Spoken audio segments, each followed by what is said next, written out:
그 논문을 잘 쓰는 사람들이 있습니다. 글을 잘 쓰는 분들이 있습니다. 그 어떤 분들의 글을 읽으면 책 제목만 읽어도 이분이 뭘 말하려고 하는구나, 어떻게 이렇게 제목을 잘 잡을 수 있을까, 뭐 그런 생각을 하는 책들도 있습니다. 우리 성도님들은 제가 뭐 성도님들을 무시해서가 아니라 성도님들의 그 분야가 아니어서 잘 안 읽었을 책인데요. 국화와 칼이라고 하는 책이 있습니다. 이제 그 2차 세계대전 때에 그 일본군하고 이제 미국이 이제 전쟁을 물론 하게 되죠. 하면서 미국에 있는 이제 이런 서방 계통에 있는 사람들이 일본군을 이제 붙잡았을 때 이분들이 뭐 의외로 협조를 잘해요. 그러니까 우리 생각에는 포로로 잡히면 막 죽여라 막 이러고 이제 버티잖아요.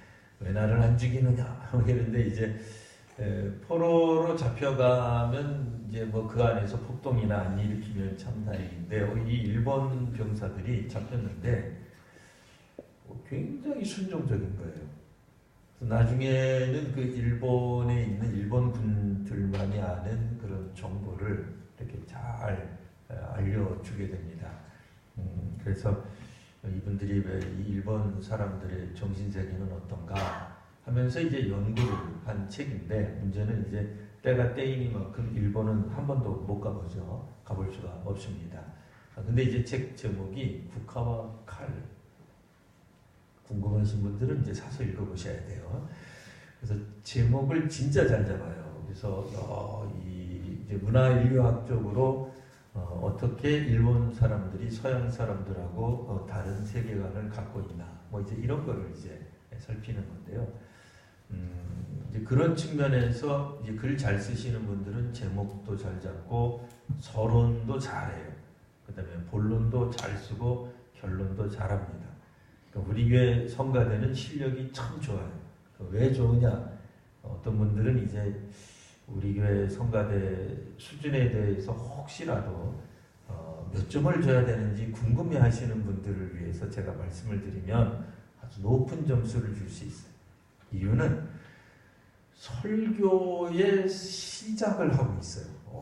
진짜 멋있는 거예요. 일단은 이제 저만 감동을 받는 거예요. 왜냐면 설교가 아직 본격적으로 시작을 안 했기 때문에. 근데 이제 여러분들이 이제 다음 주 본문을 어지간하면 아세요.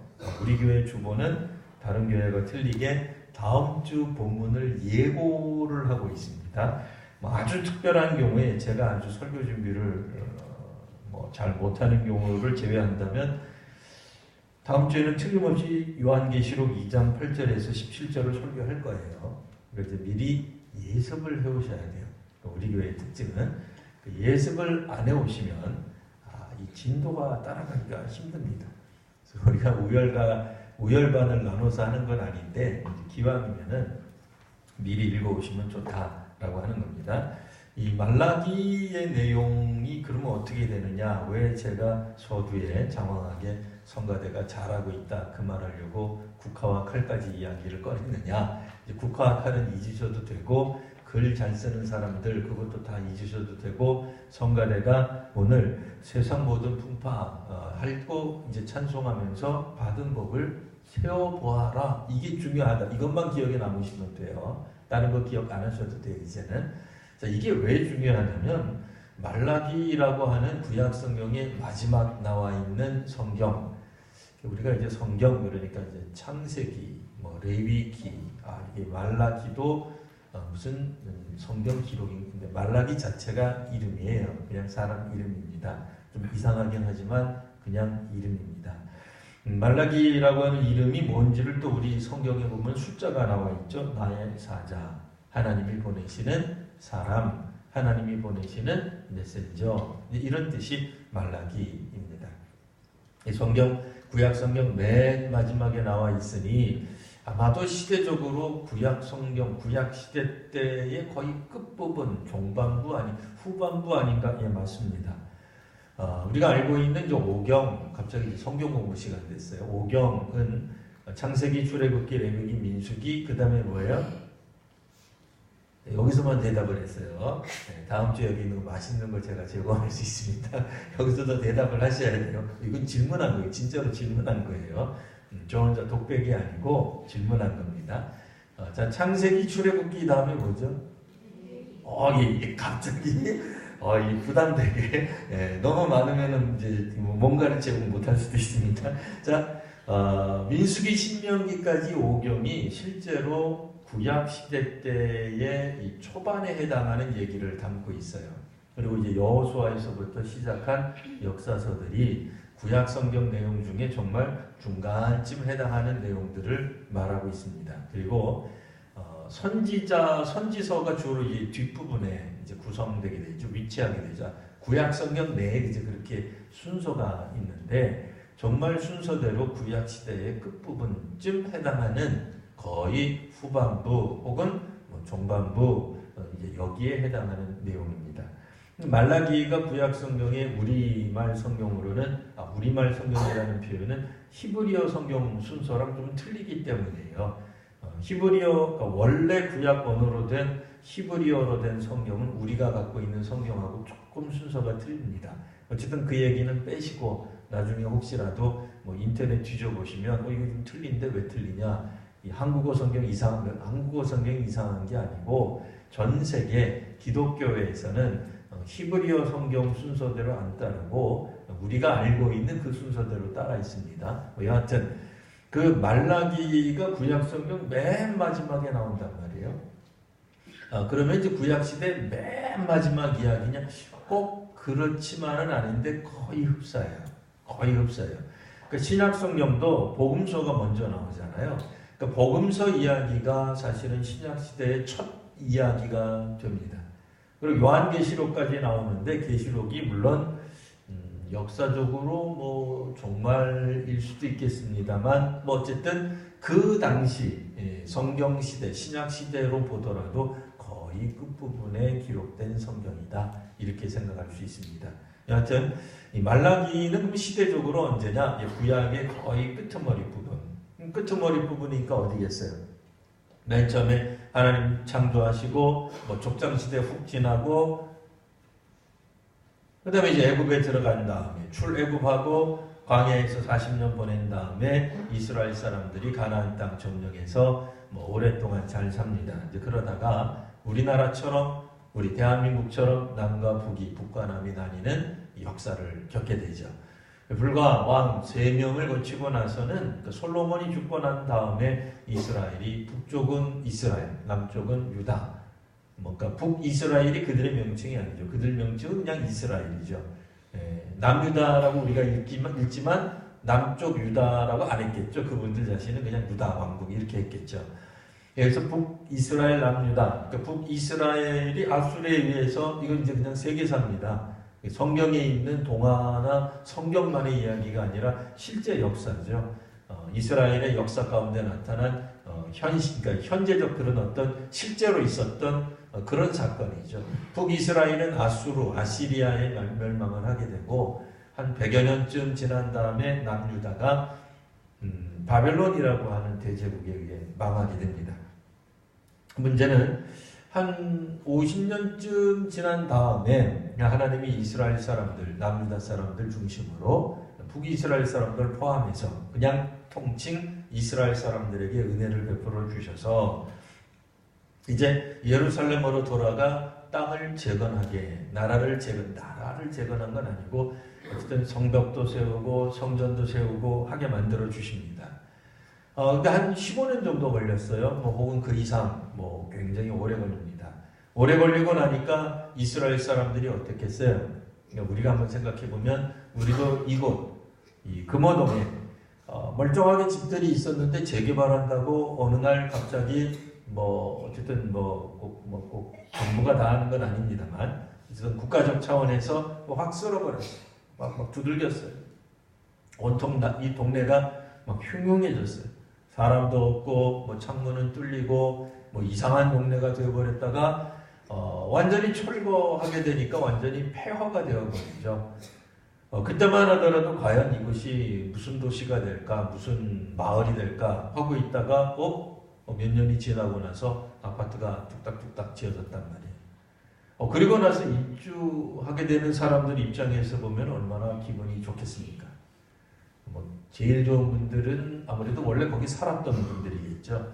원래 거기 살아서 그 동네의 역사를 잘 알고 있는데 폐허처럼 돼버렸는데 나중에 재건해서, 재건축이죠 일종의, 그것도 재건되어서 멋진 동네가 되어서 입주하게 되었다. 너무 감격스러운 거죠. 이스라엘 사람들도 그와 비슷한 경험을 했습니다. 우리처럼 6.25가 지나고 난 다음에 이 나라가 강산이 강토가 초토화됐단 말이에요. 건물 중에 제대로 된 건물이 하나도 없어요. 다 쓰러져 버리고 건물 옆에 그냥 포탄 자국, 총알 자국 이런 것들이 있는데 완전히 없애버리고 난 다음에 새로 입주하게 되었다 그 얘기예요. 재건해서 입주하게 되었다 그 얘기예요. 우리 성도님들도 만일 예배당, 옛날 예배당, 헌 예배당 다 알고 있는데 그 예배당이 그만 재개발이 되었던 재건축이 되었던 뭐가 되었던 해가지고 헐어버리고 나서 지나가면서 마음이 참 그랬는데 멀쩡하게 다시 지어져서 들어가서 새로 예배를 드리게 되었다. 얼마나 기분 좋냐 말이에요.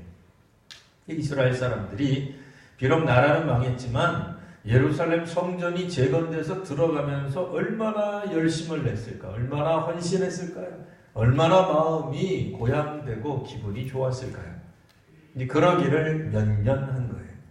우리말로 하면 그냥 한 10년. 왜 10년이요? 10년이면 강산이 변하기 때문에. 10년 동안 열심히 이제 주를 위해 봉사하고 예루살렘 성전을 또 제사를 열심히 드렸는데 이게 웬일입니까? 그들이 원하는 게 이루어지지 않았습니다. 정치적으로는 나라가 독립되기를 원했는데 독립이 안 됐어요. 경제적으로는 잘 살게 되기를 원했는데 잘 살게 되지 않았어요.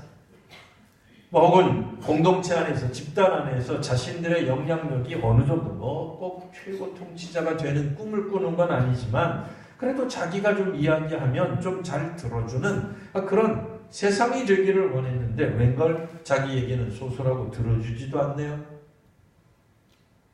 이분들이 점점 마음이 어떻게 되겠어요? 공허해지기 시작하죠. 나라가 망하고 그때만 하더라도 이제는 끝나는 줄 알았어요. 물론 세월이 한참 흘렀기 때문에 그때 사셨던 분이 여전히 살고 있다. 기대하기 어렵죠. 살 수는 있지만 몇 명 없을 거예요. 여하튼 남유다 예루살렘 성전이 망하는 것을 보고 마음의 통탄함을 금치 못했던 사람들이 오랜 세월이 흐른 다음 예루살렘 성전이 그리고 성벽이 재건되는 것을 보고는 하나님 앞에 헌신을 다짐하고 또 실제로 이들이 헌신했을 거예요. 신났을 거예요. 기뻤을 거예요. 환희에 가득 차고 날마다 축제요 잔치였을 겁니다. 근데 그러기를 10년, 올 성경이 몇 년 안 나옵니다만 강산이 한 번 더 바뀔 때까지 기다려보자 20년 할 수도 있어요. 했는데도 원하는 만큼 뭐가 안 변한 거예요. 흡족하지 않은 거예요. 이분들이 뭐라고 생각하겠어요? 왜 하나님이 우리에게 은혜를 안 주시지? 왜 축복 안 하시지? 왜 이 땅이, 이 나라가 왜 성장 안 하지?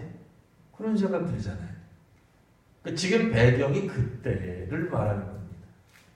예루살렘 성전도 회복되고 어쨌든 재건된 거예요. 성벽도 물론 아직 여전히 남의 나라 속국이기는 하지만 그래도 자기 나라에 돌아와서 예배를 드릴 수 있는 환경이 제공된 그 어떤 시점.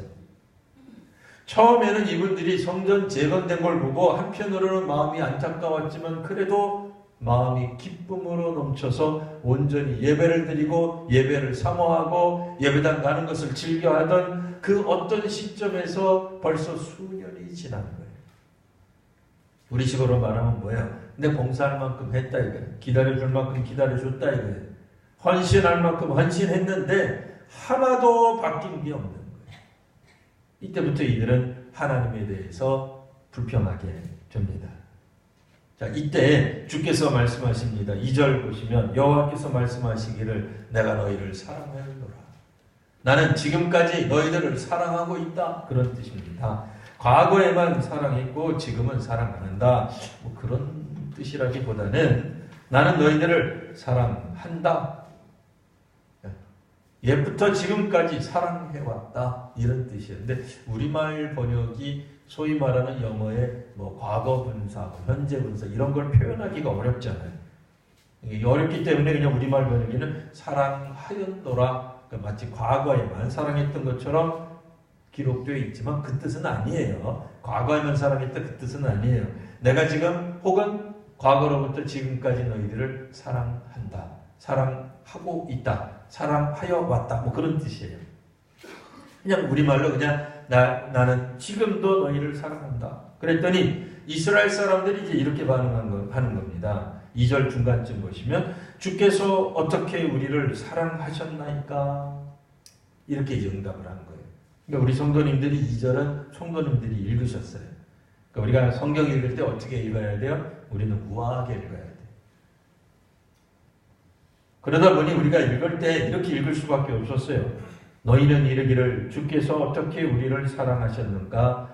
사랑하셨나이까 하는도다. 나 여호와가 말하노라. 뭐 이렇게 읽을 수밖에 없어요.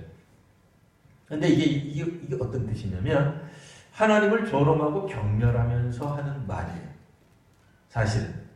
그러니까 우아하게 답하는 말이 아니라 마치 이제 청소년들이 혹은 뭐 미운 7살 이런 게 있잖아요. 근데 여러분 청소년 혹은 중2병 이거 너무 이야기하면 나중에 중2들이 고소할 수 있습니다. 7살들이 단체로 모여서 집단으로 고소하면 걸립니다. 왜 우리 연령대를 우습게 여기느냐? 왜 경멸하느냐? 왜 혐오하느냐? 큰일 납니다.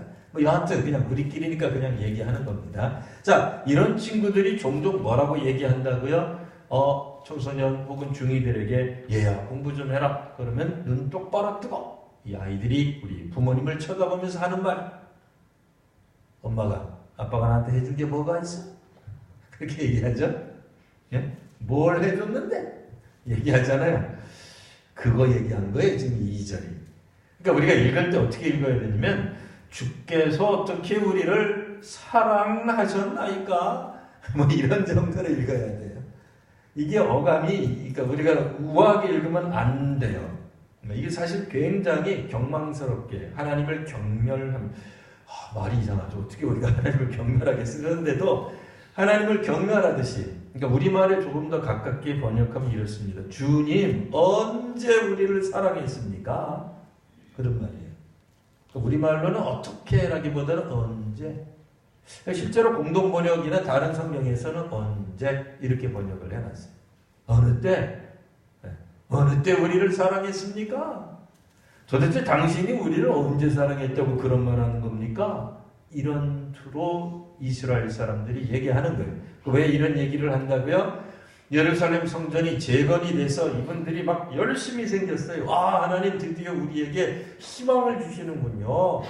예루살렘 성전이 재건되다니 이제부터 저희는 열심으로 주님 섬기겠습니다. 주의 사자를 보내주십시오. 우리가 말씀을 몰랐기 때문인데 하나님 말씀 가르쳐 주시는 선지자나 제사장이 있으면 절대적으로 순종하겠습니다. 이렇게 말해놓고는 이걸로 10년, 20년 했는데도 뭐 살림살이 나아지는 게 없는 거예요. 좋아지는 게 아무것도 없는 거예요. 뭐 여전히 똑같은 거예요. 그 대통령이 여전히 그 대통령인 거예요. 나라가 하나도 안 바뀌는 거예요. 뭐 우리 식으로 말하면 여전히 일제치하에 있는 거예요. 우리 열받잖아요.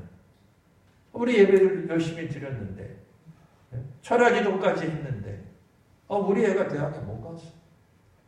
우리가 아픈 사람 위해서 기도했는데 병이 안 나버렸어. 내가 직장 놓고 기도했는데 직장이 안 됐어. 이러면은 우리가 이쯤 되면 이런 생각하는 거죠. 과연 이거 하나님 믿어야 되나? 이 하나님이 진짠가? 우리가 왜 정성을 들여야 되지? 하는 생각이 들기 시작한단 말이에요. 그러니까 주님이 이렇게 이제 다시 한번 말씀하십니다. 나 여호와가 말하노라 2절. 에서는 야곱의 형이 아니더냐? 맞죠? 그러나 나는 야곱을 사랑하고 에서를 미워했노라. 하나님이 갑자기 편애하신다는 사실을 하나님의 편애를 말하는 게 아니에요. 고대 사회, 지금도 사실은 어느 정도까지는 나이 드신 분들이 장남에 대한 큰 기대, 이런 것들이 있습니다. 이 고대 사회란 말이에요. 고대 사회에 장자가 갖는 특권, 이거 굉장했죠. 그러니 에서가 당연히 아브라함 다음에 이삭, 이삭 다음에 에서가 족장이 돼야 맞는 거예요. 족장이 못 됐어요. 하나님은 야곱을 택하셨어요. 결국에 물론 야곱의 사기에도 불구하고 궁극적으로는 야곱을 선택하세요. 야곱이 나중에 이름이 뭐라고 바뀌어요? 이스라엘로 바뀌잖아요. 그러니까 지금 오늘 성경에 나와 있는 사람들 이스라엘은 결국 야곱의 후손이다 그 얘기예요. 그러니까 하나님이 얼마든지 그때 당시의 세계관 또 그때 당시에 보통 사람들이 해왔던 대로 장자를 축복해 주시고 이삭이 장자잖아요. 사라의 몸에서 태어난 큰아들이잖아요. 이스마엘이 있었는데도 하나님이 그걸 인정하지 않으시잖아요. 그런 것처럼 에서가 에서를 인정해야 되는데 하나님이 에서가 아니라 야곱을 야곱에게 하는 말이에요. 내가 이렇게 편애한다. 에서를 택하지 않고 야곱을 택했다. 야곱이 들으면 굉장히 화가 날 얘기지만 야곱 입장에서 하는 그러니까 에서 입장에서 얘기하는 게 아니라 이 말은 야곱 보고 들으라고 야곱의 후손들 보고 들으라고 하는 얘기예요.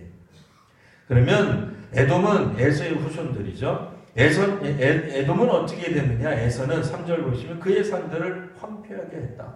하나님이 그의 산들을 황폐하게 하시고 산업을 광야의 이리떼들이 침략해서 물어뜯고 만들어 주셨단 말이에요.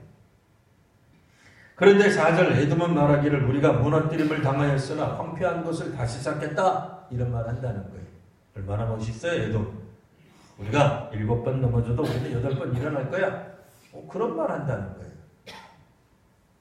그러나 에돔이 아무리 이렇게 불굴의 의지를 가지고 일어난다 할지라도 나 하나님 이 마가 섰다. 그 얘기야. 안 그랬으면 에돔에 의해서 진작에 야곱의 백성들, 야곱의 후손들이 망했을 거예요. 어쨌든 이거는 야곱 입장에서만 이제 얘기를 해주는 겁니다. 에돔 사람들 들으면 굉장히 열받을 수 있습니다. 에돔 사람들 입장에서 이거 해석하시면 진짜 이상해집니다. 그렇게는 하지 마십시오. 자, 그럼 왜 이렇게 하느냐? 여호와의 영원한 진노를 받은 백성이기 때문에 그렇다라고 하는 것이 하나님의 설명입니다. 그래서 5절 너희는 이제 앞으로도 눈으로 보고 이르기를 여호와께서는 이스라엘 지역 밖에서도 크시구나. 이스라엘에게만 역사하시는 하나님이 아니라 이스라엘 밖에서도 하나님 역사하시는구나 라고 말하게 될 것이다 라는 거예요. 종종 고대 사회에 있어서 신은 그 민족 그 나라에서만 역사한다고 생각을 했어요. 그 나라 바깥으로 나가면 하나님이 못 쫓아온다고 생각을 했어요. 우리로 말하면 일종의 치외법권이죠. 국경을 넘었으면 하나님이 무슨 경찰인지 몰라도 못 쫓아온다고 생각을 했어요. 요나도 그 나라 바깥으로 도망가려고 했던 거예요. 여하튼 그런 생각이 있었어요. 그러니까 옳다는 얘기가 아니라 그런 생각을 했었어요. 그러니까 이스라엘 사람들 중에라도 누구라도 여호와 하나님은 우리 이스라엘 안에서만 역사하시는 거지 설마 이스라엘 바깥에 있는 다른 민족에게도 역사하실까? 아니 역사하신다 하는 것을 알게 될 것이다. 이렇게 하나님은 이스라엘을 어떤 측면에서는 편애 혹은 여기서는 사랑하고 계신다. 그 얘기를 해주시는 거예요. 근데 이런 이야기를 하고 있는데 하나님 보실 때 이 제사장들은 이스라엘의 제사장들이 그럼 하나님 보시기에 합당한 제사를 드려야 될 텐데 그걸 안 한다는 거예요. 오늘 설교의 제목을 주의 식탁, 여호와의 식탁으로 했어요. 하나님이 이제 이스라엘 사람들을 초대하시는 겁니다. 하나님의 식탁으로 초대하시는 거예요. 집으로 초대하셔서 음식을 같이 먹자 말씀하시는 거예요. 근데 이제 이 음식이 종종 모든 사람들이 다 같이 갖고 오는 거예요. 모든 사람들이. 물론 하나님도 준비하시지만 하나님의 식탁에 초대받은 사람들도 가지고 와야 되는 거예요. 근데 이 초대받은 사람들이 생각하기를 여호와 하나님이 우리에게 해준 게 뭐 있냐 말이에요. 그렇게 오랫동안 우리가 하나님께 제사를 드리고 우리식으로 말하면 주일 예배 드리고 봉사하고 직분도 받고 이것저것 다 했는데 하나님이 우리에게 해준 게 뭐가 있느냐 말이에요. 내가 기도를 했을 때 기도에 응답을 해주시기를 해요. 뭐 발빠르게 뭐 내 앞길에 뭐 축복을 더해 주시기를 해요. 아니면 옆집에서는 뭐 복권이 터졌다는데 뭐 나는 뭐 복권 사도 뭐 요즘 맨 마지막에 얼마짜리 500원이에요, 1000원이에요, 얼마짜리인지 모르겠는데 500원짜리도 안 붙는단 말이에요. 그런 얘기 하는 거예요. 그런 것처럼 이야기를 합니다. 그래서 주께서 말씀하시기를 6절, 자, 내일은 멸시하는 제사장들아, 너희들은 왜 나를 멸시하냐? 이것은 제사장들만 나와 있습니다만 뭐 제사장들만 그랬겠어요? 온 백성이 다 그러는 거죠. 오늘날 우리로 말하면 뭐예요? 뭐 제사장, 그럼 목회자가 될 수도 있고 또 넓은 의미에서는 황존직이 될 수도 있어요. 왜냐면 하나님 나라를 위해, 교회를 위해 일단 앞장서서 봉사하는 사람들, 오늘 구약 성경에서는 제사장. 왜냐면 제사를 드릴 때 여러 레위지파 사람들, 성가대도 필요하고 문지기도 필요하고 음식 만드는 사람들도 필요하고 다 필요하지만 그냥 총칭해서 제사장 이렇게 얘기를 하는 거예요. 하나님 앞에 나아가 예배를 드리는 사람들의 그냥 한 사람만 된다 그러면 그냥 제사장이라고 해서 제사장이 모든 이스라엘 백성들을 현재에선 대표하고 있는 겁니다. 그러니까 제사장은 마땅히 하나님 앞에 제사를 어떻게 드려야 되는지 잘 아는 사람, 그러니까 모르는 사람이 아니에요. 그러니까 잘 아는 사람이에요. 우리식으로 말하면 교회 오래 다닌 사람들, 황존적인 거예요. 구역장쯤 되는 거예요. 교회 학교 선생님쯤 되는 거예요. 자, 이런 사람들이 어떻게 하느냐? 하나님이 하도 답답해서 이런 얘기를 합니다. 아들은 아버지를 공경하는데, 종은 주인을 공경하는데, 너희는 내가 아버지인데, 영적 아버지죠? 왜 나를 공경 안 하냐? 그랬더니 6절 하반절에 이렇게 얘기를 합니다. 우리가 어떻게 주의 이름을 멸시하였나이까? 우아하게 얘기했지만 어떻게 읽어야 된다고요? 우리가 언제 주님 이름 멸시했어요? 이렇게 얘기하는 거예요. 언제 우리가 주님의 이름을 멸시했다 그럽니까? 주님이 다시 말합니다. 7절, 너희가 더러운 떡을 나의 제단에 드리고도 말하기를 지금처럼 우리가 언제 주를 더럽게 했습니까? 라고 말을 하니 참 답답하다. 그 얘기가 7절에 나오는 겁니다. 이게 더러운 떡이란 뭐겠어요? 땅에 떨어진 떡이겠어요? 아니에요. 이게 이제 종교적으로 영적으로 문제가 있는 떡, 제사, 예물을 말하는 거예요. 구약 시대에는 제사를 드리는 사람은 반드시 예물을 가지고 오도록 되어 있습니다. 예물, 그러면 오늘날에는 꼭 헌금 이렇게 되어 있긴 합니다만 구약적 표현을 다시 한번 설명드리면 이스라엘 사람들이 하나님 앞에 나오는 모든 제사에는 반드시 예물을 가지고 나와요. 왜요? 하나님 앞에 나올 때 그냥 나가면 죽으니까. 죄 지은 사람들은 다 죽게 되어 있기 때문에 살아있는 우리를 위해, 좀 이상한 얘기지만 우리를 대신해 죽을 예물을 반드시 가지고 가게 되어 있어요. 물론 가난한 사람들은 동물이 어렵기 때문에 곡식으로도 됐었어요. 뭐가 됐든 밀가루 한 움큼이라도 좋으니까 하나님 앞에 내 대신 죽어야 될 내 생명을 대신할 어떤 것을 반드시 가지고 나오게 되어 있는데 그게 문제가 있는 거예요. 예물에 문제가 있었던 거예요. 마음가짐이에요. 오늘 우리식으로 말하면 헌금일 수도 있습니다만 우리의 마음가짐이 심령 상태를 어떻게 하고 가지고 오느냐 이거예요.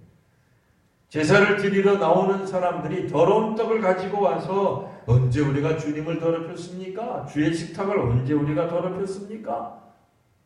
라고 말을 하는데 7절 하반절, 너희가 여호와의 식탁은 경멸히 여길 것이라. 뭐야? 이거 그냥 준비해도 돼. 정성을 들이지 않아도 돼. 그냥 아무렇게나 해도 돼. 라고 말하고 있다. 그런 뜻이에요. 그래서 주님이 뭐라고 말씀하세요? 8절 보시면 너희가 눈먼 희생제물을 가지고 오지를 않나? 저는 거를 가지고 오지를 않나? 병든 거를 가지고 오지도 않냐? 이런 게 어떻게 악하다고 말 안 할 수 있느냐 말이에요. 만일 너희가 남의 집에 초대를 받았을 때 선물을 가지고 가는 거예요. 우리 지금도 그러잖아요. 누구 집에 초대를 받으면 그냥 가지 않잖아요. 그래도 뭐라도 하나 손에 들고 가는데 쑥 보니까 저 사람 집은 형편없는 집이니까 그냥 우리 집에서 그냥 유통기한 한 3일쯤 지난 빵이나 갖고 갈까? 하면서 그거 갖고 가가지고 그 집에 잔치를 다 하고 난 다음에 자 여기 후식이 있어 하고 내놓는다면 그거 얼마나 황당한 거겠어요. 황당한 거죠 그게. 나도 잘 안 쓰는 것 같은 거, 그냥 쓰다가 남은 것 같은 거, 그냥 좀 허접한 것을 그냥 우리가 잔치집에 혹은 초대받은 집에 가지고 간다면 그 사람이 누가 좋아하겠어요? 예전에 우리 어르신들은 헌금을 하더라도 혹 1,000원짜리가 나오면 다리미로 진짜로 데려서 갔어요. 다리미로 다려서 갔어요. 다리미로 다린다고 뭐 달라지겠습니까? 액면가 1,000원짜리가 다리미로 다루면 10,000원이 되겠습니까? 100,000원이 되겠습니까? 아니면 다리지 않으면 1,000원짜리가 500원으로 가치가 떨어지기라도 한단 말입니까? 아니잖아요. 그런데도 우리 어르신들은 정말로 돈이라고 하는 것은 돌고 도는 것이다. 근데 어떻게 세탁이라도 해서 드리면 좋지만 그렇게 못하니까 하도 많이 구겨져 있으니까 그 주름이라도 펴려는 생각으로 다림질을 해서 하나님 앞에 무엇을 드렸어요? 그들의 마음을 드리는 거예요.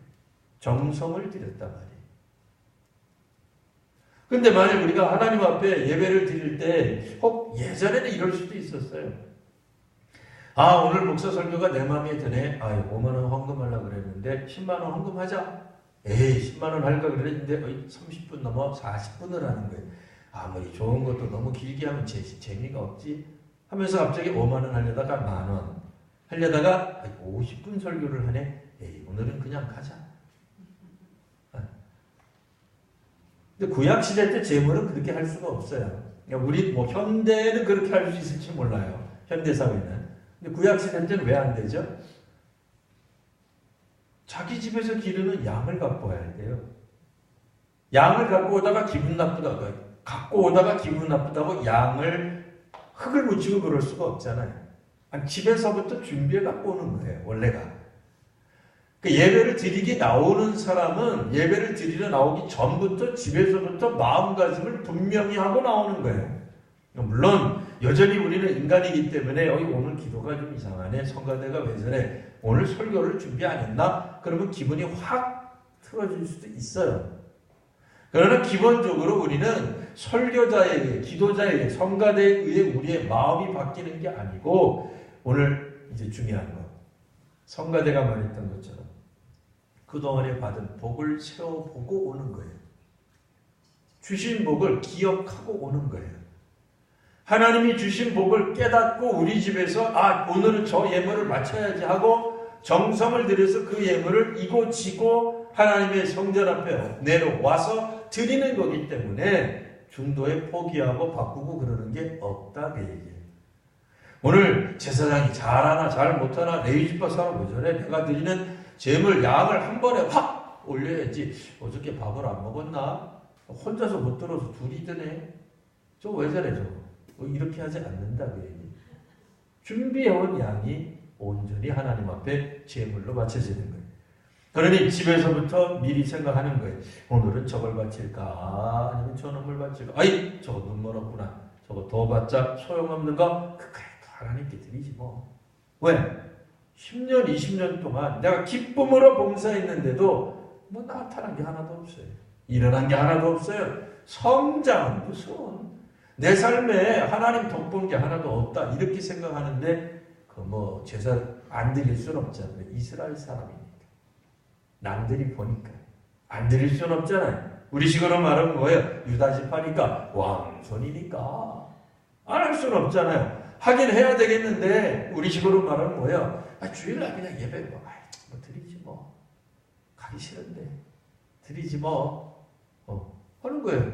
봉사하라니까 안 하면 자꾸 뭐라 그러니까 뭐 목사가 부목사가 전도사님이 다른 권사님들이 아무개 왜 그래 무슨 일 있어 자꾸 그러니까 귀찮으니까 그 말 안 나올 정도로 그냥 적당히 하는 거예요. 오늘 우리 시대로 말하면 그렇다 그 얘기입니다.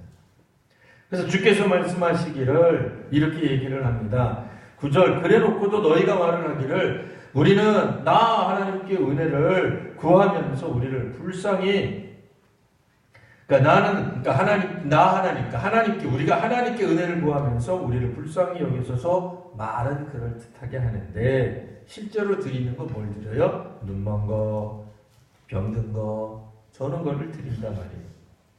그럼 내가 하나든 받겠느냐? 안 받는다. 그 얘기예요. 오늘 중요한 얘기죠. 하나님이 우리의 예배를, 우리의 정성을, 기도를, 헌신을, 물론 이제 가로 열고 가로 닫고가 빠졌죠. 네. 더러운 헌신, 부패한 헌신, 온전하지 않은 헌신, 마음을 담지 않는 헌신, 겉으로만 드러나는 헌신, 외식하는 헌신은 안 받으신다. 라고 하는 거예요. 그러니까 우리가 수년 동안, 10여 년 동안, 20여 년 동안 신앙생활 그저 적당히 처음부터 하나님께 보이려고 했다고는 생각하지 않아요.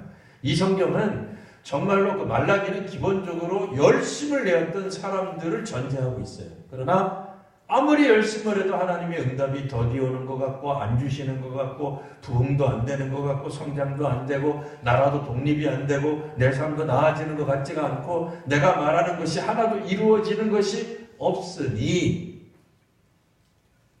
점점 마음이 하나님으로부터 멀어져 간 사람들, 그들에게 향하는 말씀이에요. 10절 만군의 여호와가 이르노라 너희가 내 제단들이 헛되이 불사르지 못하게 하기 위하여. 이거 뭐겠어요? 이 사람들 특징이 뭐예요? 이 제사장은 뻑하면 그냥 하나님 앞에서 불을 태우네. 제단에서 불 태우는 건 뭐예요? 헌신이죠. 제사죠. 그러니까 우리 식으로 말하면, 그러니까 구약적으로 말하면, 먼저 구약적으로 말할게요.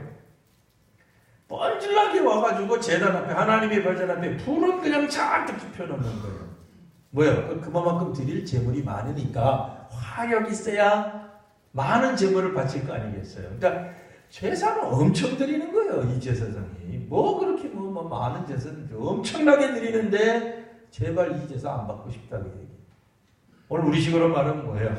이분들은 교회에 와가지고 혹은 하나님 일을 한다 그러면서 선교 현장에서 혹은 주의 봉사의 현장에서 왜 그렇게 말은 많고 앞에 나서고 그렇게 활기치고 돌아다니는지, 자기가 이 세상 선교는 다 하는 것 같고 한국 교회를 이분이 그냥 살릴 것 같고 이분 이야기만 들으면 세계 교회가 세계 복음만 금방 이루어질 것 같아요.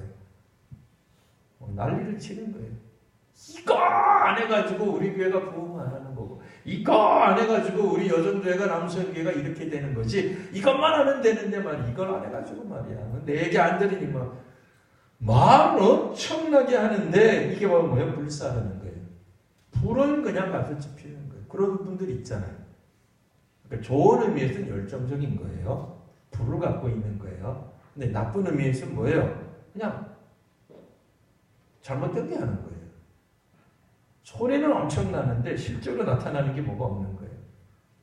차라리 너희 중에 성전문을 닫을 자가 있었으면 좋겠다.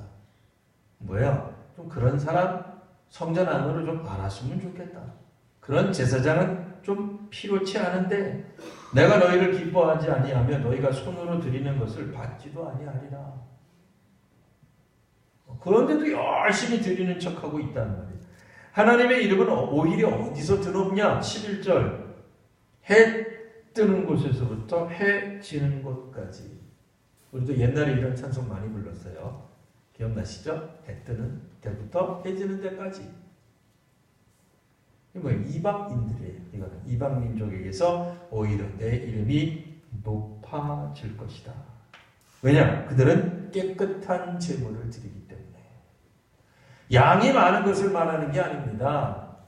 온전한 제물을 드리기 때문이다. 그 얘기예요. 제대로 된 제물을 하나님 앞에 드리기 때문이다. 그들의 마음을 제대로 드리기 때문이다. 그 뜻이에요.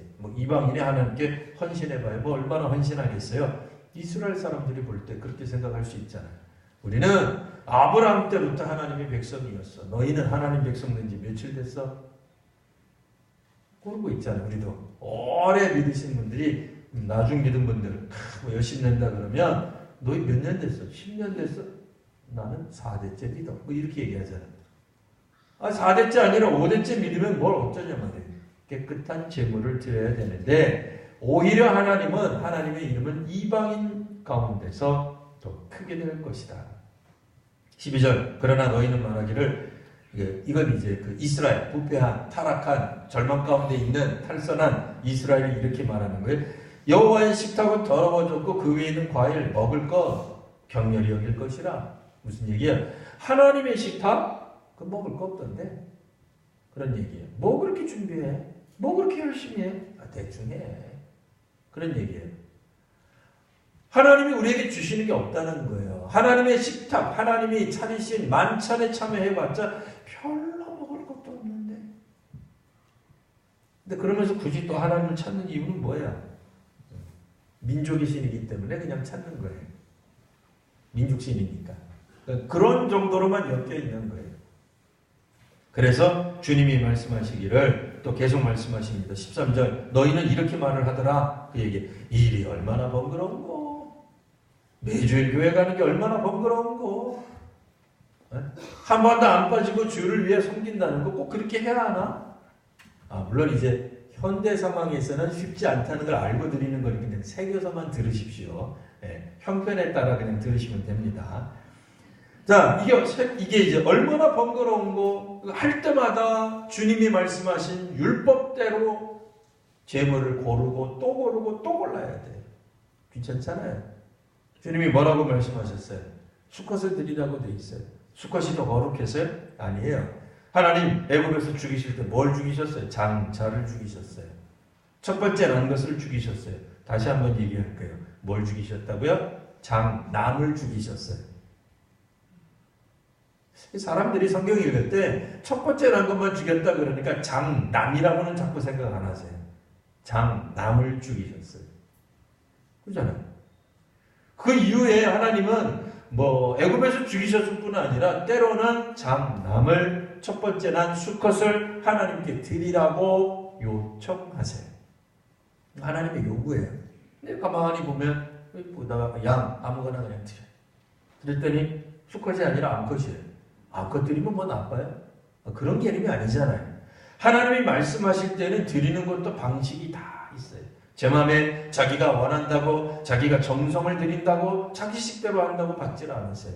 하나님의 방식대로 받으시길 원하십니다. 근데 하나님이 보시니까 어떤 이스라엘 사람들의 짐승들, 그가 기르는 가축들 가운데 수컷이 버젓이 있어요. 뭐야? 그러니까 여기서 말하는 수컷은 멀쩡한 재물. 하나님 기뻐하실 만한 재물은 안 바치고 우리가 보기에도 하나님 보기에도 받기 싫은 그냥 나도 키우기 싫은 그냥 뭐 짜투리 시간 남는 시간 그저 그냥 우리의 그냥 형편에 맞게 그냥 물론 최선을 다하는 거 다 압니다. 그런 뜻이 아니라 대충 한다고 얘기해요. 이러니 하나님이 기뻐하시겠느냐. 심지어는 남의 것을 빼앗아 남의 것을 훔쳐서 드리는 사람도 있어요. 원래는 자기 거 드려야 돼요. 남의 거 드리면 안 돼요. 그러니까 우리는 그러니까 이제 옛날의 아이돌, 요즘 아이돌들은 립싱크를 잘 안 하더라고요. 물론 이제 무대에서 이제 격한 이제 그 율동을 하다가 보니까 그때는 이제 뭐 음원을 사용하기도 합니다만 그거 끝나고 나서 노래 불러도 요즘은 진짜들 잘해요. 대부분 잘해. 립싱크가 안 돼요. 진짜로 잘하더라. 헌물도 마찬가지예요. 립싱크가 안 돼요. 헌물은 남의 거 드릴 때 옆에서 가만히 있어서 안 돼요. 자기가 정말로 자기 걸 드려야 돼요. 오늘 지금 이 말라기 1장의 말씀 요약합니다. 하나님의 은혜를 갚았고 살았던 이스라엘 사람들, 그들이 이제 마지막 순간에 다시 한번 하나님의 크신 은혜를 받습니다. 어떤 은혜요? 예루살렘의 회복, 예루살렘의 재건이라고 하는 놀라운 은혜를 받아요. 어떤 측면에서 구약적 측면에서 보면 구약 시대의 마지막 은혜예요. 근데 이분 이 은혜가 너무 감격스러워요. 왜요? 제2의 출애굽 같잖아요. 기가 막힌 거잖아요. 근데 이스라엘 사람들의 열심히 몇 년 못 갔어요. 1, 2년은 아니에요. 그거보다는 훨씬 오래. 그러나 결국 오래 가지 못한 거예요. 한 10년, 한 20년 이렇게 생각할 수 있어요. 그들은 하나님 앞에 헌신하기를 이제는 포기하고 하나님이 차려주시는 식탁은 허접하다. 그러니 우리가 하나님 앞에 드리는 예물 그냥 허접하게 드려도 된다. 가 되어버린 사람들이에요. 첫 번째는 제사장입니다. 제사장이 그러면 어떻게 하겠습니까? 그렇게 가르치겠죠. 백성들에게, 레위지파 사람들에게. 아버지가 어머니가 그렇게 믿으면 자녀들에게 뭐 그렇게 열심으로 준비하냐. 그냥 적당히 해라 가르치겠죠. 이 부분을 하나님이 지금 경고하시는 것입니다. 오늘 하나님이 과연 우리 예전에 주신 복이 무엇일까요? 1월부터 지금 11월이니까 10월까지 주신 복이 무엇일까요? 과거에 주셨던 복을 깨닫는 사람만이 오늘 하나님의 말씀이 귀에 들릴 수 있습니다.